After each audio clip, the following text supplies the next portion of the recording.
Columna de ambiente político les vengo a traer, me parece que el proceso de soldadura de esas nuevas cadenas. Ah, Sí. bueno, Igual, está bien, hay que aprender cómo se sueldan para después romperla, porque si Claro. no entendés, hay claro, que saber el sí. material. El tema es que, viste, como que cada 10 años hay que enseñar de nuevo cómo Sí, se sí. suelda, viste, como Bueno, dale. los oficios no pasan de moda. Ustedes saben, Claro. puede aparecer inteligencia artificial, maquinaria y Sí, todo, pero pero- siempre vas a necesitar un soldador, Sí, en este caso, un para herrero. seguir Sí, rompiendo total. las cadenas. En este caso es ¿a quién podemos poner como titular de esa soldadura?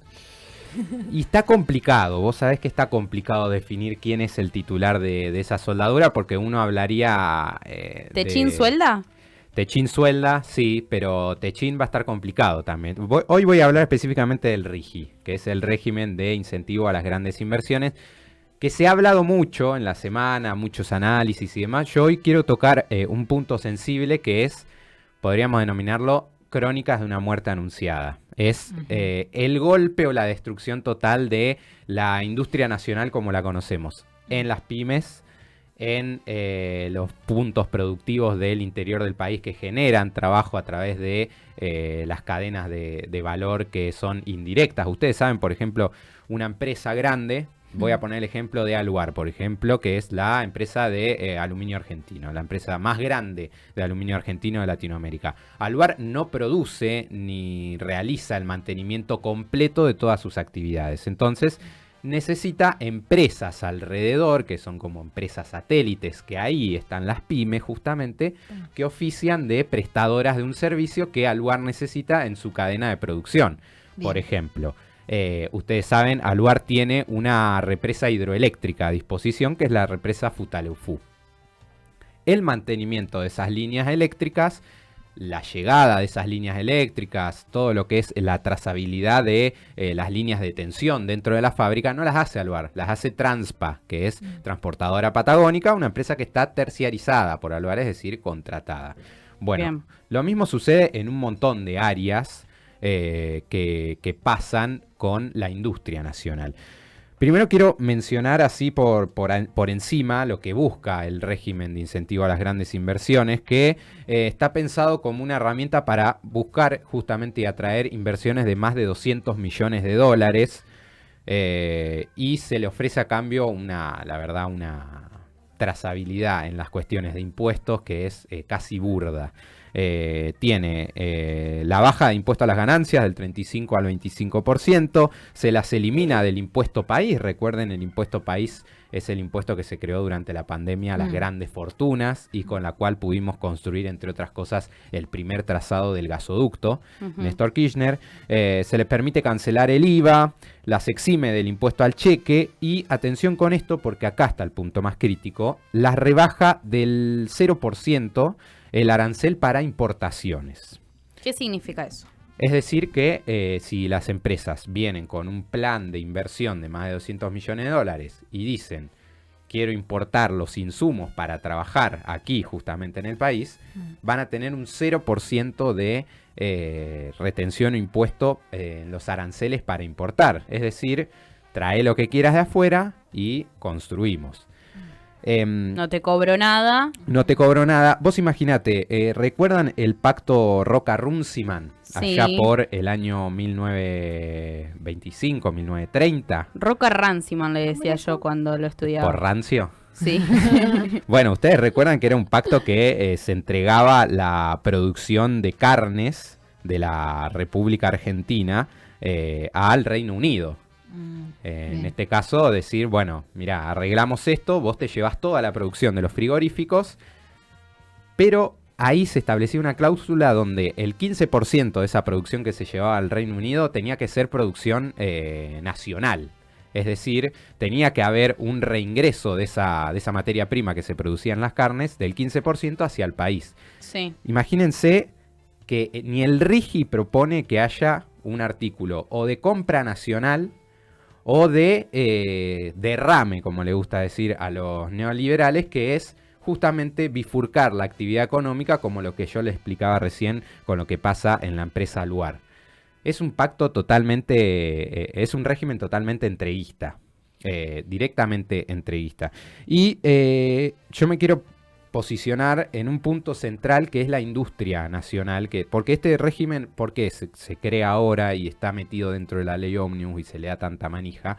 Porque está apuntado a justamente generar inversiones en la extracción. Está pensado para proyectos extractivistas de litio, de minerales en toda la cordillera, hidrocarburíferos también.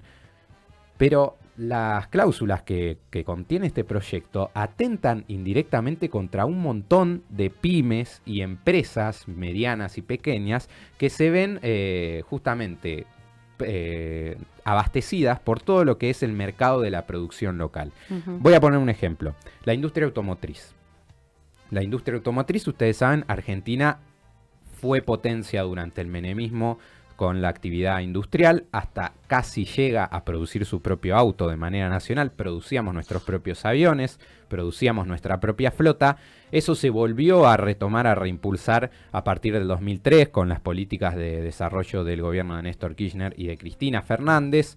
Hubo una baja muy notoria en lo que fue el gobierno de Mauricio Macri y durante el gobierno de Alberto se volvió a darle prioridad a estos regímenes que se llaman, tengo el nombre acá porque tiene un nombre en inglés, se llama IKD. Son regímenes para poder fabricar justamente o ensamblar de alguna manera aquellos vehículos que vienen incompletos de afuera y que se ensamblan aquí en el país, y esto se hace con productos argentinos. Claro. Es decir, por ejemplo, ahora Toyota este año, en febrero, anunció un plan de IKD, no lo voy a decir en inglés porque va a ser medio IKD, que contempla este mecanismo de exención arancelaria para la importación de kits justamente de automóviles, y esto está pensado para un modelo de minivan de Toyota que se va a hacer en la planta de Zárate. Esto comienza con una proporción inicial del 10% de componentes nacionales. Sí. En este caso, en este vehículo, las partes locales son el motor, que es un motor 2.8 que se utiliza, por ejemplo, en las camionetas Toyota Hilux, el eje trasero y su correspondiente eje diferencial. Son como el esqueleto de un vehículo, ¿no? Claro. Todo eso son ensamblados y tienen componentes nacionales. Es decir que, por ejemplo, para el motor se utiliza un tornillo de una empresa pequeña de Zárate, se utilizan los talleres torneros de San Nicolás, se utiliza la energía eléctrica que se produce en Atucha. Estoy poniendo todos ejemplos que no son ciertamente corresponden a esto. Con el régimen del RIGI, con el régimen de inversión a las grandes importaciones, esto se dejaría de utilizar. ¿Por qué? Porque si yo soy Don Toyota y digo, bueno, mirá, ahora a mí los tornillos los pago 25% más barato en el mercado chino. Claro. El metal que, por ejemplo, yo utilizo para moldear lo que tiene que ver con las defensas de un auto, me sale mucho más barato, 20% más barato en Brasil. Estamos caros en Argentina. Estamos caros. No sé si estamos caros o no. Hay que ver el problema de el problema matriz que tiene que ver con la primarización de esos productos, que es decir, el precio que pagamos por la energía eléctrica, el precio que pagamos por el combustible. O sea, pagamos el combustible y pagamos la energía como si nosotros la estuviéramos importando cuando en realidad la producimos. Sí, pagamos a precios internacionales, pero además, siendo que hay empresas que producen para el país en materia de desarrollo de la industria nacional, esa materia prima debería estar mucho más barata.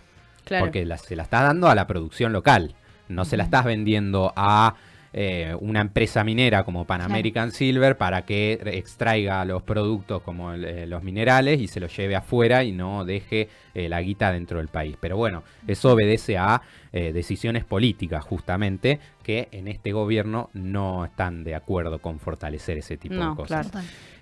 Hay algo que amenaza sobre todo con el acero. Ustedes saben, Argentina es uno de los mayores productores de acero en Latinoamérica. Sí. Tenemos a Sindar, Tenemos al gremio de la Unión de Obreros Metalúrgicos con una participación muy fuerte en las diferentes fábricas de acero del país, sobre todo en lo que es el corredor del litoral, que va desde Santa Fe hasta aquí, provincia de Buenos Aires, en el norte, donde se encuentran las principales fábricas. Había habido una discusión muy fuerte cuando se le dio, no me acuerdo muy bien, ¿no? Pero cuando se le dio la concesión a Techin con lo que fue la creación del gasoducto, ¿no? Claro, eso tenía que ver con los caños de la línea de producción de caños que se utiliza para transportar el gas y principalmente la costura de esos caños. La costura se llama soldadura, que Claro. Techin tenía la línea de producción en Brasil y lo que se le estaba exigiendo es que esa línea de producción la traigan La aquí traiga a la Argentina para que justamente eso pueda generar trabajo y fuentes de laburo en un montón de localidades del interior Claro. del país, que finalmente se logró hacer. Trajeron la maquinaria con esas costuras y el ensamblaje se fue realizando aquí en el país. Ujú. Ustedes saben que está parada justamente la línea de producción de Acindar desde hace varios días, Ujú. varias semanas, quiero decir, por esta cuestión de no pagar primero paritarias como corresponde a los trabajadores, pero además porque el RIGI, entre otras cosas, lo que afectaría notablemente es el mercado de el acero aquí en la Argentina. ¿Por qué? Porque China está está saliendo del país, desde China, y metiéndose en el mercado global de acero. Argentina es uno de los principales exportadores de acero en todo el mundo. China se está metiendo con un acero mucho más barato, lógicas del mercado competitivo. Lo que haría en todo caso el RIGI es que además empresas del propio país argentino que consumen el acero nacional empiecen a comprar el acero afuera. Claro. Si es que tienen este régimen de grandes inversiones, ¿no? Si aplican a este RIGI. Entonces habría una destrucción total del corazón productivo de la República Argentina. Esto, como sucede con los automóviles, sucede también con las motos. Las motos tienen este régimen de IKD ya del 90%, es decir, se traen muy pocos componentes de afuera y las motos se terminan ensamblando casi en su totalidad aquí en la República Argentina. Esto, si se llega a aprobar el RIGI en la ley Ómnibus, terminaría de generar un desastre a nivel productivo, lo que corresponde a muchas familias sin trabajo, muchas localidades devastadas, porque si hay algo que genera la producción de empleo de pymes y que se abastece del mercado principal industrial, por ejemplo la industria automotriz, es que se genera fuente de trabajo en el interior del país. Están distribuidas. Están distribuidas, no está concentrado todo en el AMBA, como sí ha sucedido en otros momentos. Digo, en la semana veíamos el estudio del INDEC que daba cuenta de la caída de la producción, y muchas de esas industrias que estaban cayendo, que cayeron más del 20% en su actividad, están ubicadas cerca del AMBA. Bueno, el RIGI ataca directamente a todas las pequeñas y medianas empresas que se encuentran en el interior del país y que producen justamente con esta perspectiva de generar industria nacional. Ujú. Esto, De hecho, sí. Tierra del Fuego es una de esos territorios en donde se produce materia argentina, digo. Claro. Allí se utiliza el mecanismo de IKD, en este caso son para los componentes electrónicos. Bueno, ustedes saben que Argentina no tiene avances significativos en materia de industria de componentes electrónicos. Hacia allí se estaba yendo cuando se interrumpieron los proyectos de investigación durante el macrismo, y bueno, ahora directamente está todo caído y colapsado. Claro. por el piso. Esto como una de las medidas importantes que incluye el RIGI. Recuerden, si hay una empresa que viene con 200 millones de dólares y dice, mira, tengo la guita acá, quiero invertir, quiero hacer esto, van a tener estas facultades que yo les mencionaba en materia fiscal durante 2 o 3 años, pero después la ley los va a amparar durante 30 años más, es decir que van a tener un escudo jurídico por el cual van a quedar eximidas, por ejemplo, de un proyecto de ley. Imagínense, pongamos esta suposición, se aprueba el RIGI, ¿no? Viene una minera, dice, bueno, yo tengo un proyecto para sacar cobre en Catamarca, pongo 300 millones de dólares, bueno, me pasa todo esto, en 4 años asume un nuevo gobierno y aprueba una ley que obliga a todas las empresas a tener un 20% de su línea de producción de materia nacional, es decir, que se produzca acá en la Argentina. Esta empresa que vino a invertir en el cobre este año va a quedar eximida porque el régimen, el RIGI, la ampara durante 30 años. O sea que ninguna ley, ni provincial, nacional o lo que sea, va a poder ponerle freno a esta otra. No, o sea, en el futuro. No es que porque haya una ley nueva se... No. Es una condena directamente. Es una condena. Escuchaba el otro día que además se les pasó algo por encima, esto de que no aclara que frente a una guerra, por ejemplo, no sé si lo ibas a comentar para no spoilártelo, No. que si hay una guerra y la Argentina necesita sí o sí utilizar, por ejemplo, los acuíferos para abastecer a toda la Argentina, por esta ley, por el RIGI, no podríamos. Y si tenemos que esperar la buena voluntad de las empresas que digan, está bien, utiliza tu agua. Claro. En todo caso que estén utilizando esa fuente de agua. Claro. Siempre mencionemos eso.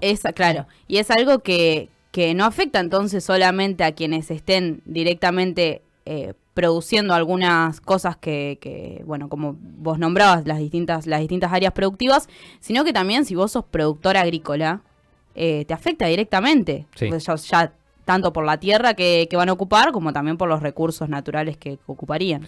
Sí, sin dudas que va a afectar notablemente a los diferentes sectores sociales. Y con esto quiero cerrar, por último, que incluye un artículo, el RIGI, que dice que le da la potestad a las empresas de poder demandar internacionalmente al Estado Nacional en el caso de que no se cumpla alguno de estos puntos en tribunales internacionales, pero no en cualquier tribunal. Estamos hablando del tribunal del CIADI. ¿Saben qué es el CIADI? No, ¿qué es? Es el Centro Internacional de Arreglo de Diferencias Relativas a Inversiones. El CIADI es un tribunal ficticio creado por el Banco Mundial, es decir, en Washington, que fue creado en la década de los 90 y que la Argentina adhirió a este tribunal en la reforma constitucional del 94 Pero con la puta madre. Carlos Saúl Menem. Es decir, utilizamos leyes anteriores que perjudicaban ya al país y las adecuamos a este nuevo régimen. Y que se potencia con la reforma del 94 que le da a las provincias la capacidad de discutir uno a uno con sus propios recursos. Sin dudas, pero por ejemplo, vieron que ahora hay una indignación por lo que hay que pagar por la reestatización de YPF y estos 16 millones y cuántas tapas más de multimedios tuvimos. Bueno, estos fallos se doblegarían en el caso de que haya una demanda ante el CIADI, porque el CIADI responde a las multinacionales, no responde a los estados nacionales, y de hecho muchas jurisprudencias internacionales, caso tribunales como los que están ubicados en La Haya o tribunales internacionales, han desconocido el poder que tiene el CIADI. Es que es de un banco mundial, es como una secretaría de un banco. Así es. Entonces eso también se estaría aprobando el RIGI. Hoy por hoy, recordemos, se encuentra en un cuarto intermedio, el proyecto de ley en el Senado. Seguramente muchos gobernadores están exigiendo cambios, no están mencionando cuáles son los cambios que quieren en el RIGI, por lo que el proyecto de ley volvería la semana que viene a la Cámara de Diputados, se volvería a votar y luego allí ingresaría al Senado y ahí habrá que estar atentos entonces a ver cuáles son los cambios que se introducen, cuáles son las normativas que se introducen para defender ese trabajo en las provincias en el interior del país y bueno, cómo se desarrolla esto y veremos si se aprueba o no se aprueba. Excelente. Me queda una duda. ¿Hay alguna reglamentación que señale un poco a cómo se hace esa actividad extractiva? ¿O para qué se va a usar, por ejemplo, si se extrae el agua? ¿Qué uso se le da a esa agua o cómo se el RIGI no, el RIGI no lo establece. En todo caso, o sea, es como medio hagan lo que quieran, porque si no lo... Y lo que pasa es que es como cuando sucede, como venía sucediendo hasta ahora, digo, si viene una empresa y quiere poner un plan de trabajo, ese plan de trabajo lo tiene que presentar ante la administración provincial, que es la que regula esto. Bien, claro. Ahí pasaría, está bien. Bueno, excelente recorrido. Lo importante es que justamente por haberlo nombrado tanto durante esta semana, que no pasó por abajo como lo intentaban, Chirilo no supo responder, por ejemplo, el secretario de Energía, pero lo vamos a escuchar después. Me está apuntando con un dedo el productor. Quiere que cierre. Está bien, voy a cerrar. Muchas gracias, Luca Villavicencio. A ustedes, chicas. Bien, lucharemos, obviamente. 13:48, ya venimos.